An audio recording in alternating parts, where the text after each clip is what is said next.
মাগুরায় আলোচিত শিশু আসিয়া ধর্ষণ ও হত্যা মামলার শেষ দিনের যুক্তিতর্ক উপস্থাপনের দিনে সকালে আদালতে হাজির করা হয় মামলার সকল আসামিকে। দুপুরে যুক্তিতর্ক উপস্থাপন শেষে মাগুরায় নারী ও শিশু নির্যাতন দমন ট্রাইব্যুনালের বিচারক এম জাহিদ হাসান আগামী 17 মে এই মামলায় রায় ঘোষণার দিন ধার্য করেন।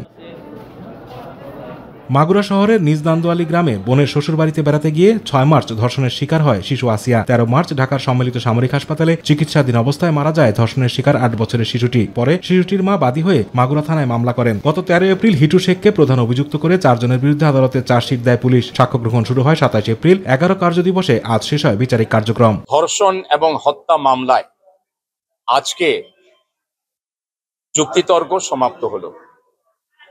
বিজ্ঞ বিচারিক ট্রাইব্যুনাল আগামী 17 মে 2025 এই মামলার রায় প্রচারের জন্য দিন ধার্য করেছে। মামলায় সব আসামির সর্বোচ্চ শাস্তির দাবি করা হয়েছে।